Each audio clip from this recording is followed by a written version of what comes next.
Step 1, remove engine. Alright, so here's Thunder starting to do his EV mod. Alright. We're just going to follow the directions. And Alright. first direction is remove the square trim piece down here. It's not usually necessary, but see if I can make this look good. Yeah, we probably don't need to do that. Make sure we open the dash. I'm actually going to go at it in a slightly different order. You just squeeze there, and then there's just in there, and down, and this will pop right. Yeah,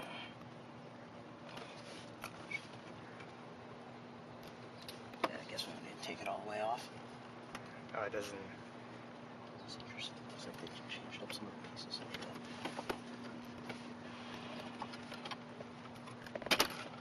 So I just got my fingers down under there. Just a little bit of pressure. Right. If it feels like something, make sure you have this up. There's a little piece in here that catches it. If you don't have the top part of the dash open, you can potentially cause a little more damage than you meant to do. Alright. That just pulls out. Okay. Quick shot in there. You'll see that looks pretty much like Brian's picture. We're just going to go for the plug. The plug you want is all the way on the bottom on the right.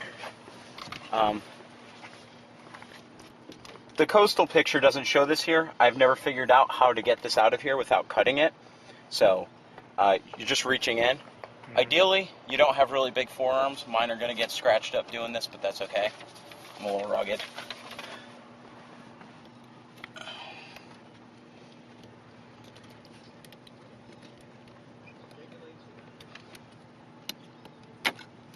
Just take the plunger off all the way. Middle hole's how it goes back on. Just doesn't get in the way. Hang on a minute. Maybe it's better if I... See on the plug, on the right side, there's like a little push lever. You got to hold that in and then just work out the plug with your index fingers. So, one finger there, hand through there, and just work it back and forth. So, It's a little tight. yeah.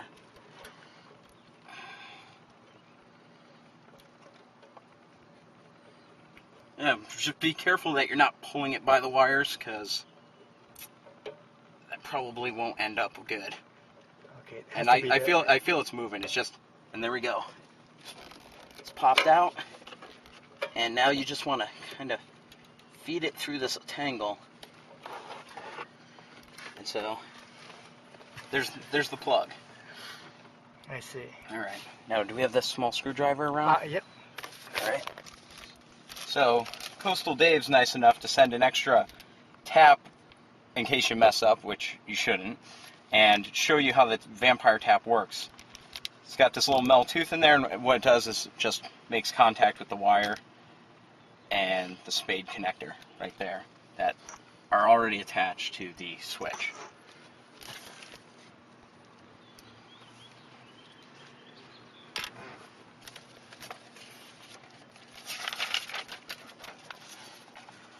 First tap is on the purple wire near the center of the plug. There's even a warning, don't turn on the car while you're doing this. Obvious.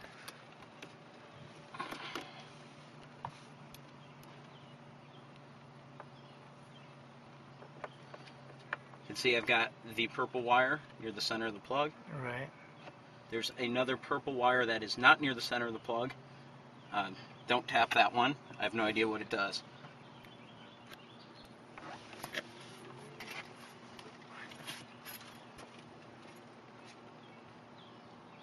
You just kind of seat the wire on the metal tap, and the other end is going to snap into it. Best bet at this point, take the pliers, and it's tapped. First time I tried doing it, I tried it without pliers. My fingers were in a lot of pain. Okay. So that wire's tapped. Let me just zoom into it. It's not focusing Yeah. too well. And you kind of want to give yourself a little clearance from the plug and make this accessible because you're going to plug the spade connector into there in a little bit. Alright. Second one we tap is, oh, well, I did those out of order. It doesn't really matter. The white one with the black stripe on the corner of the plug. Alright. That's this one right here. Same idea. The wire set on the tap.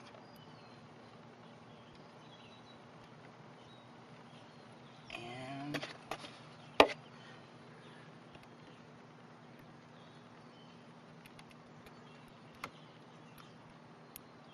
pliers, and you'll hear it click. Mm-hmm. Give it a quick visual to see that it's definitely in those metal teeth. That shouldn't be a problem. Really hard to mess that up otherwise. Now here's probably the whole reason for making the video.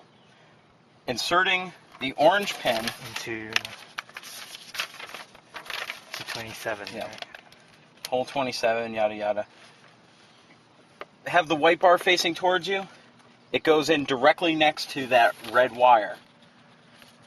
Now, I'm going to read this out loud. You're moving the white bar out a little bit.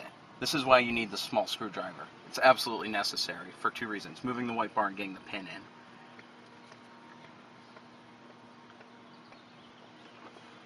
Close up on the pin again. See, there's a crimp on the pin. Right. That crimp faces inside, not out. The crimp doesn't face out like to catch the white bar, it faces towards the inside. Yes. So to loosen this up, be very careful. You just slide in the screwdriver right between this narrow gray part here and this white bar, and you just pry at it gently. You're just trying to move it out a little bit to allow the pin to go in. And it's only got to move about a millimeter or two. And don't worry, all the other pins aren't going to come flying out. I've never had that happen. Okay, that's just to put the pin in. Yeah. This is just to get the pin in. Try and work it out a little bit more. And you'll basically be able to tell if you didn't bring it out enough. Orange pin going in. Nope. I think I got the white bar out quite far enough.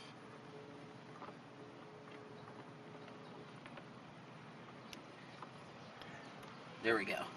See, it went in much easier now. Okay, Almost so all the way down to the metal. And now, just going to check, make sure the white bar is still out a little bit. And very carefully use the screwdriver to kind of guide the pin in deeper so that it's fully seated in there. Okay.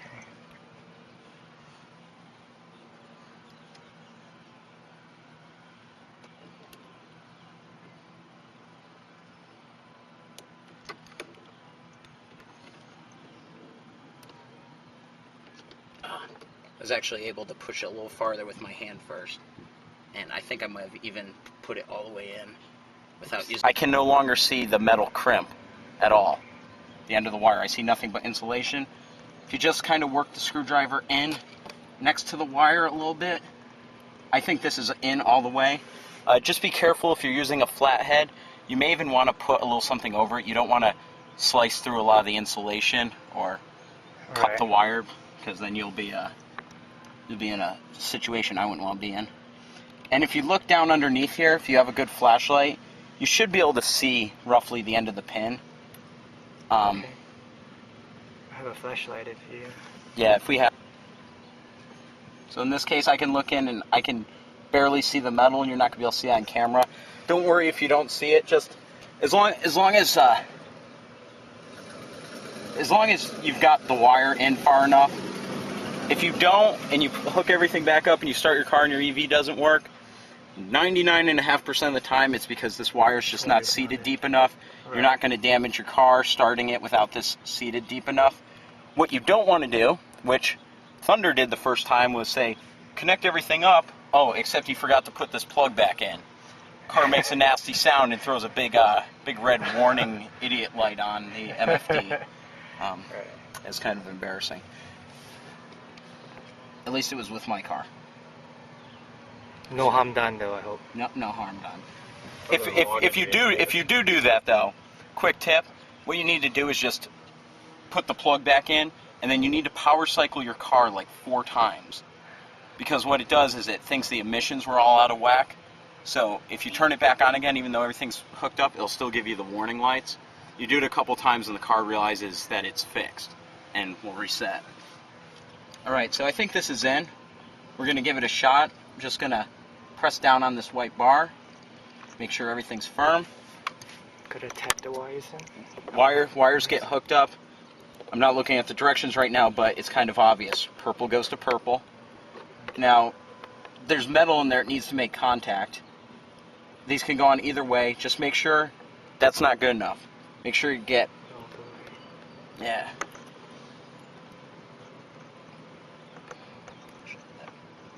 There we go. Right? That's all the way. That's the clear plastic is solid against the solid plastic of the tap. Okay. And now for the other one, same thing.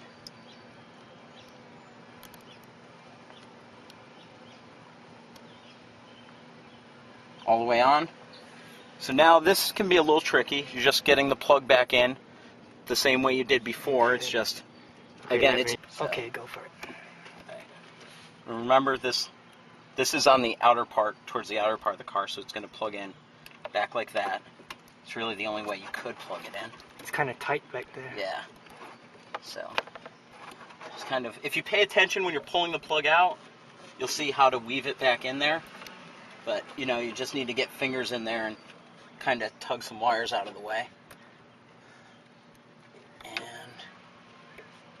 about there. Alright, I'm just going to stick my head down the way for a second. Okay. You can see I've got the plug lined up. And then it inserts. And you may have even heard that click. It means it's in.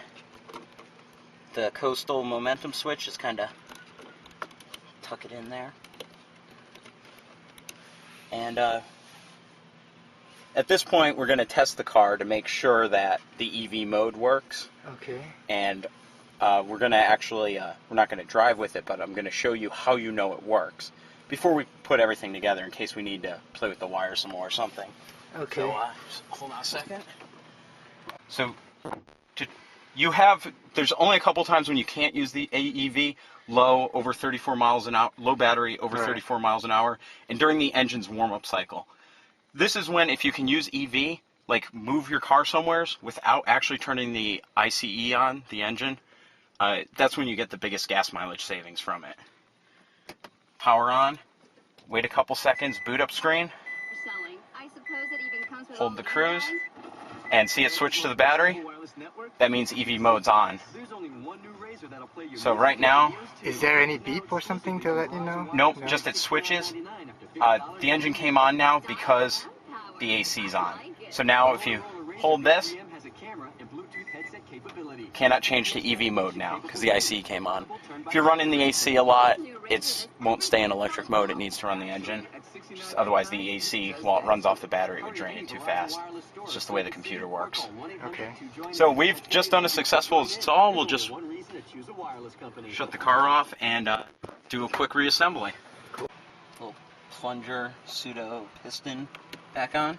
So what is that for? Oh, that's just to hold the glove. Yeah, this stops the glove. It helps support this so it doesn't swing down all the way in. Alright, glove box just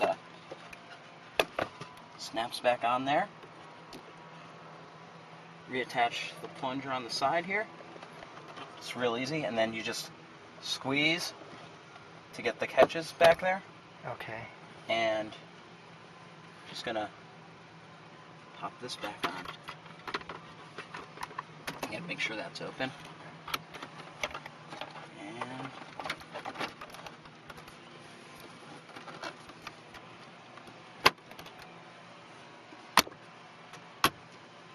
done. Ta-da.